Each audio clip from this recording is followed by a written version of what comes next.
김경호는 행동이다 라고 말씀드릴 수 있습니다. 결국 사람이 하는 일입니다. 뭐든지. 그래서 사람이 움직이지 않으면 결코 이루어질 수 없다. 주민들이 저를 뽑은 이유가 내가 다 움직이기 힘드니까 네가 대신 움직여라 라는 명령이거든요. 그래서 그 명령에 따라서 실질적으로 끊임없이 움직이는 그런 활동할 때 도연으로서의 역할과 본분을 다하는 것이 당연하다는 생각이 있습니다.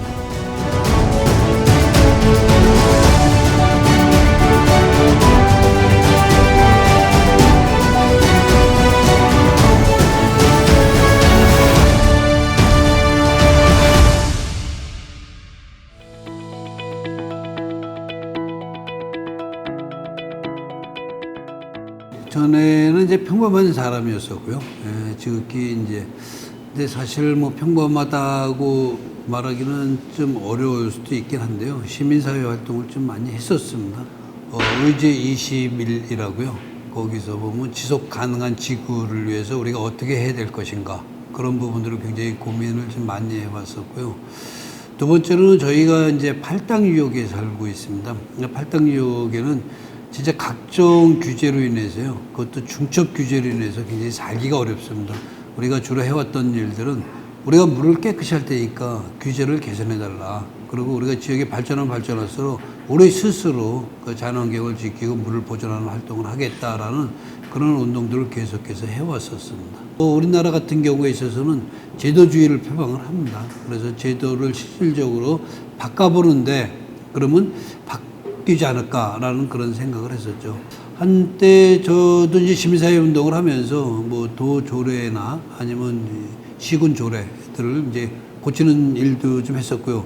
고치니까 되더라라는 생각이 들어봤습니다. 그리고 실질적으로 어느 정도 뭐 그렇다고 확 바뀌는 건 아니지만 나름대로 그 한 분야에 있어서만큼은 분명하게 일정 부분 바뀌는 모습들을 목도를 했습니다. 그래서 그러면 내가 하고자 하는 일들을 현장에서보다 그러면 제도권 안에 들어가 봐서 그 제도를 한번 바꾸는 데 노력을 해보자라는 생각이 들었습니다. 그래서 이제 정치에 입문을 하게 됐습니다.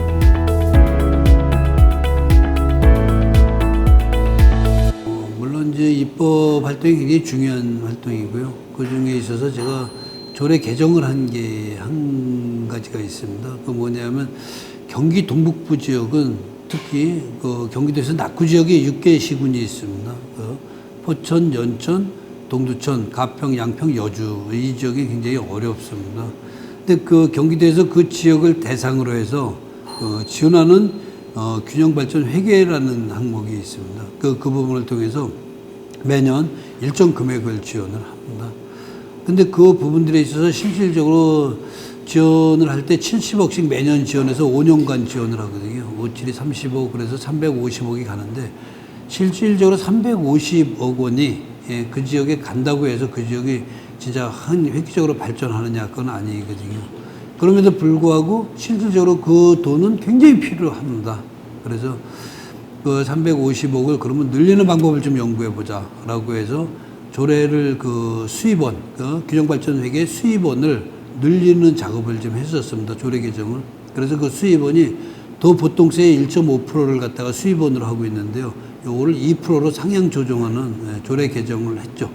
그래서 실질적으로 이번에 제2차 균형발전 계획에는 그게 일정 부분 반영이 돼서 70억에서 이제 100억 단위로 100억씩 지원을 하게끔 만들었습니다. 그것도 뭐 그 돈 가지고 균형 발전이 이루어진다고 생각지는 않지만 그렇지만 그 지역에는 그 돈조차도 굉장히 필요한 열악한 지역입니다. 그래서 일단은 그런 작업들이 좀 기억에 많이 남고요. 그래 특히 그 균형 발전 쪽에 제가 굉장히 많이 관심을 갖고 뛰었죠.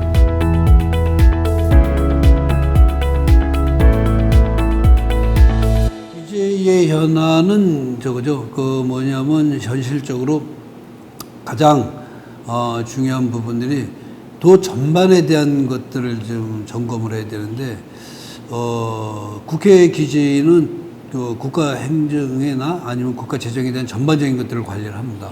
근데 우리 도의 기획 재정에는 그렇지가 못합니다. 그래서 이제 그런 부분들을 앞으로 현실적으로 도에 대한 전반적인 어떤 실링 배분, 각 실과별로 배분되는 예산들 그런 것들을 한번 전반적으로 좀 검토하고 그런 것들을 좀 관리하고 균형 있게 짜줄 수 있는 그런 게 지금 돼야 된다고 생각합니다. 왜 그러냐면 도지사의 의지에 따라서 실질적으로 편차가 굉장히 많이 실과별로 생깁니다.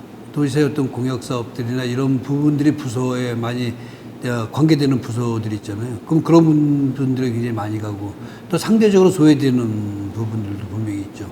그래서 그런 것들을 바로 이제 의회가 어느 정도 균형을 잡아줘야 된다라고 생각을 합니다. 근데 아직까지는 그런 것들이 없었더라고요. 근데 향후에는 지금 목표는 기재위에서의 목표는 바로 그런 어떤 실링 배분도 그래서 도청 안에서도 균형이 좀 이루어질 수 있도록 예산의 배분이나 이런 것들이 균형이 좀 이루어질 수 있도록 그렇게 하는 게 저는 그 기재위에서 가장 큰 일이라고 생각을 합니다.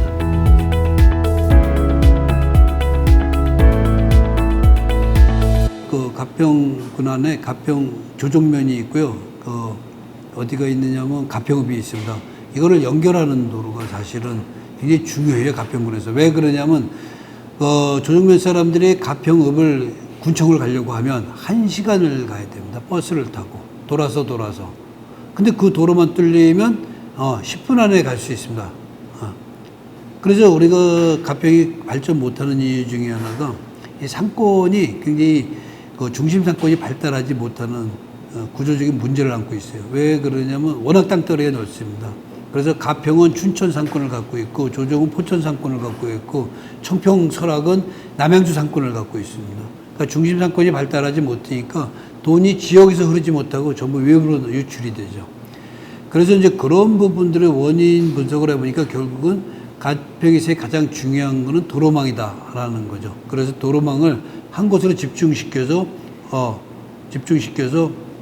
그 중심 상권을 만들어내는 게 굉장히 중요하다고 생각을 판단을 했고요. 그러다 보니까 그래서 이제 그런 이유 때문에 끊임없이 가평에서는 그런 도로망 구축을 요구를 해왔었습니다. 그런데도 10년, 15년씩 지나도록 그 도로들이 구축이 안 됐죠. 그 원인을 살펴보니까 들어와서 다 예타나 조건에 안 맞는 거죠. 현실적인 조건에. 왜 그러냐면 그 도로 대비대, 도로 투자 대비대 얻는 수익이 적다라고 판단을 하는 거죠. 그래서 그런 부분들에 있어서 원인 분석을 하고 그럼 그 원인을 해소하는 방법들을 좀 찾아가면서 그 실질적으로 그 지역도 나름대로 어떤 중심 상권도 만들고 지역 개발에 좀 목적을 두고 열심히 뛰고 있습니다. 가장 지금 우선순위로 보는 게 일단 도로망 구축. 그 도로망 구축이 바로 지역 경제하고 직결되어 있다고 판단을 하고 있습니다.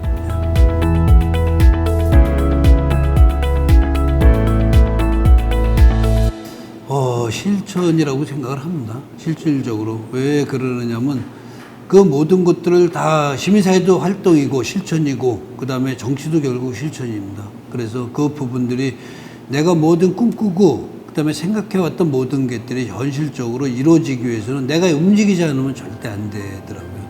그리고 움직임을 통해서 그것들을 만들어내는 거고 그래서 결국은 실천할 수 있는 그런 어떤 정치적인 행동들을 할 때 우리 사회가 좀 변하지 않나라는 그런 생각은 갖고 있습니다. 분명하게.